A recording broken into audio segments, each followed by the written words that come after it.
Hello ไม่มีอะไรวะฉันมาดูดีดีค่ะเนาะที่รู้ว่าบอกไดมอนด์ကွင်းလေးနဲ့တိုင်းဝင်လေးထည့်မယ်ပေါ့နော်အဲ့တော့ရှေ့မှာဆွဲခဲ့တာဆိုတော့ဒီမှာ cross အနေနဲ့နော်မိန်းဘာတွေကိုချုပ်တဲ့ပုံစံမျိုးတွေပေါ့နော်တိုင်းဝင်နေရအဲ့တော့ဒီတစ်ခါထည့်မဲ့တိုင်းဝင်ကကြတော့ဆိုတော့ဒီမှာအခုဒီမှာနော် diamond ကွင်းလေးနဲ့မိန်းဘာတွေကိုချုပ်ကြည့်မယ်ပေါ့နော်အဲ့တော့စမကဒီမှာရှိပြီးသားဟောင်းမှာဒီ cross အနေနဲ့ချုပ်ထားတဲ့ diamond ကိုဖြတ်လိုက်မယ်နော်ဖြတ်လိုက်ပြီးတော့မှဒီဟာလေးကို diamond နဲ့ဖြတ်ချုပ်ကြည့်နော် diamond ကွင်းနဲ့အဲ့တော့ဒါလေးဖြတ်မယ်ဆိုတော့ရနော်အဲ့တော့သူကကျတော့တိုင်းဝင်ပဲဖြစ်တဲ့အတွက်ကြောင့်မလို့ကျွန်မ layer လေး mesh ကူတွေ့လာမယ် MAN ဒါ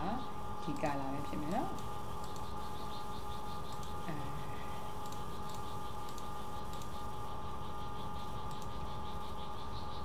ဒီ color ပဲဖြစ်ရမယ်ဒီ color ပဲဖြစ်ရ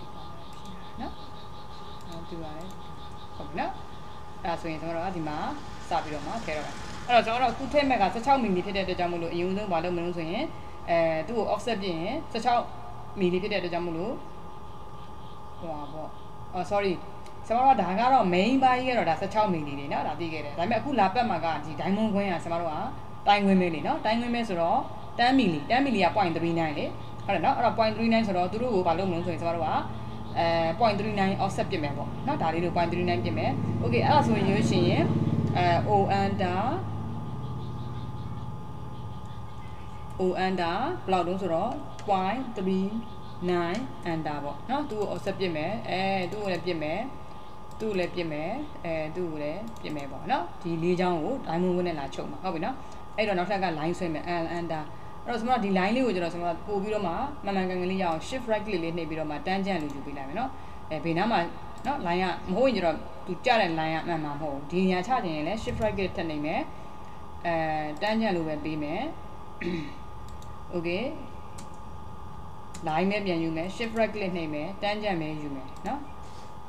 ဒီဘက်ကိုပြန်သွားရင်လည်းချမယ့်နေရာမှာလည်း shift right click ထပ်နှိပ်မယ် tangent ပဲယူမယ်ဟုတ်ပြီเนาะအဲ့တော့ချမယ့်နေရာမှာလည်း tangent ပေးမယ် okay space bar တစ်ချက်ပုတ်မယ် line ဆိုတဲ့ command ပြန်ယူတယ် shift right click နှိပ်ပြီးတော့မှ tangent ကိုပဲပြန်ပေးမယ်ဟုတ်ပြီဒီဘက်မှာလည်းချကန်ဒီမှာလည်း shift right click ထပ်နှိပ်မယ် tangent ကိုပဲရွေးမယ် okay space bar တစ်ချက်ပုတ်ပြီးထွက်မယ်နောက်ထပ် space bar တစ်ချက်ထပ်ပုတ်ပြီးတော့ပြန်ဝင်မယ် line command ကိုအဲ့တော့ကျွန်တော်တို့က shift right click နှိပ်ပြီးတော့မှ tangent ပဲပြန်ယူမယ်ဒီမှာမှတ်မယ်ဒီမှာချကန်ဒီမှာလည်း shift right click ထပ်နှိပ်မယ်tangent ပဲယူမယ် okay ဒါဆိုရင်ကျွန်တော်တို့က shift right click နှိပ်ရမယ်နော် tangent ဟုတ်ပြီ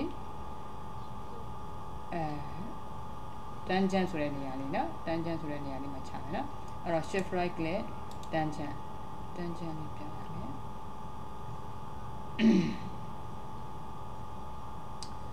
tangent ဒီနားဆိုရင်မှာမယ်နော်ဆိုတော့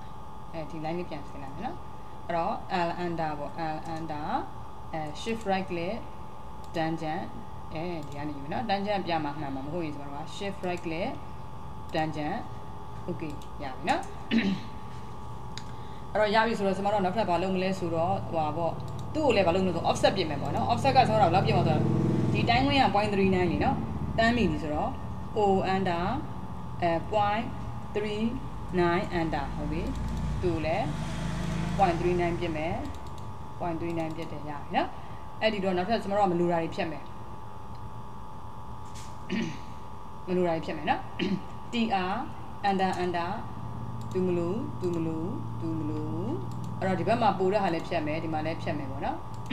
အဲ့တော့ဒီဘက်တစ်ချမ်းပြီးပြီဆိုတော့ဒီဘက်မှာဆိုရင်လည်းပို့တာသူပို့မယ်ဒီဘက်မှာအစွန်းလေးတွေကျန်တာရှိမယ်သူတို့ကိုဖြတ်မယ်ပေါ့ဟုတ်ပြီနော်အဲ့တော့ဒီဘက်တစ်လုံးလာမယ်အလဲမှာမလို့သူလည်းမလို့ပြီးတော့အစွန်းလေးတွေကျန်တာဖြတ်မယ် trim ရဲ့ shortcut key D က under နဲ့တွားခဲ့တာเนาะအဲ့တော့နောက်တစ်ခုကဒီမှာမလို့ဒီမှာလည်းမလို့ဒီနာအစွန်းလေးတွေလည်းဖြတ်ပေးမယ်ပေါ့ဟုတ်လားဒါဆိုရင်ဒီအဆင့်ကြီးတော့ကြာသွားပြီပေါ့ဟုတ်ပြီเนาะအဲ့တော့ကျွန်တော်တို့နောက်ထပ်ကဒီနားမှာကျွန်တော်ဒီမျိုးလေးတောင်ဝင်းကြီးကိုเนาะအတီးထားလို့မရအောင်လေเนาะကျိုးတွေခြေတယ်လို့ပေါ့เนาะဒီဘက်မှာခြေတယ်လို့ဒီမှာဟွာလေးတွေထည့်ပေးရပါလေเนาะသူရဲ့ပြန်ပြီးတော့မှအထဲထဲမှာအနာသက်လေးတွေအစွန်းတွက်လေးတွေထုတ်ပေးထားရမယ်ပေါ့ဟုတ်ပြီเนาะအဲ့ဒါဆိုရင်ကျွန်တော်တို့ကL under ဒီမှာ midpoint လေးတစ် line လေးဆွဲလိုက်ရမယ်အဲ့တော့ဘယ်လက်မှတ်ထုတ်ချင်လဲပေါ့ ထုတ်ချင်တာက2လက်မှတ်ဆိုပါစို့အဲ့ဒါနမူနာပေါ့နော်ဒါကိုစင်ပြေလောက်ထုတ်ပါနော်လိုင်းကဆောင်းသွားတယ်နော်အဲ့ဆိုရင်under mid point ကနေမှဒီဘက်ကိုတက်လေးယူပါနော်2လက်မှ under ဟုတ်ပြီအဲ့တော့သူ့ကို offset ပြစ်မယ်ဆိုတော့ o under ပေါ့ o under ဆိုတော့ကျွန်တော်တို့ကအတိုင်းတာအတိအကျတန်ဖိုးရိုက်ထည့်မထည့်ခြင်း distance လေးပြလိုက်ဒီအတိုင်းတာထိပေါ့ဟုတ်ပြီ sweeper ချက်ပေါ့ sorry o under အတိုင်းတာကဘယ်ကနေပြီးထိတော့ဆို g ထိပေါ့ပြီးရင်ဘယ်သူ့ကိုပြစ်မှာတော့သူ့ကိုပြစ်မယ်သူ့ကိုပြစ်မယ်ဟုတ်ပြီနော်အဲ့ဒါရပြီဆိုရင်နောက်ထပ်ကကျွန်တော်ဘာထည့်ရပြီဒါ 0.39 လေအဲ့တော့ 0.39 နော် 0.39 under ဒီဘက်ကို 0.39 ဒီဘက်ကိုလည်း 0.39 okay ဒါဆိုရင်မလိုတာကအလဲတိုင်းမလိုဘူးပေါ့ဟုတ်ပြီနော်အဲ့ဒါဆိုရင်ကျွန်တော်တို့ကဒီမှာဟိုလုပ်မှာပေါ့နော် extend လုပ်မယ်လိုတူနေတဲ့ line တွေကိုအဲ့တော့ extend က extend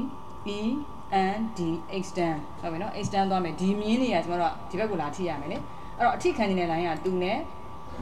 ပေါ့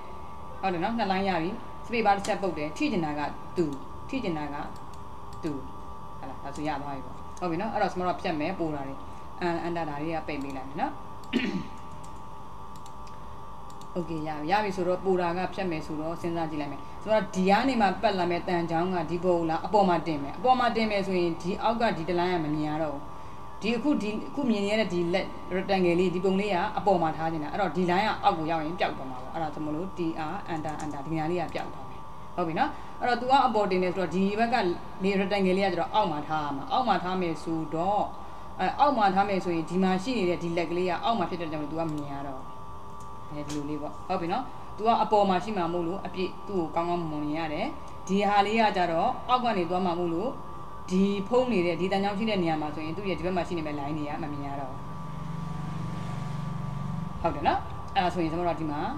ရှာသွားပြီအဲ့တော့ကျွန်တော်နည်းနည်းလေး तू ကဟိုဖြစ်တဲ့ချင်းရင်နည်းနည်းလေးပြန်တူပေးလိုက်ပေါ့ stress recommend လေးသုံးပြီးတော့ဒီလိုလေးသွားပေါ့ဟုတ်ပြီနော်ဒီလိုလေးနဲ့ကျွန်တော်တို့ကဒီ diamond ခွင်းတွေထည့်လို့ရပါတ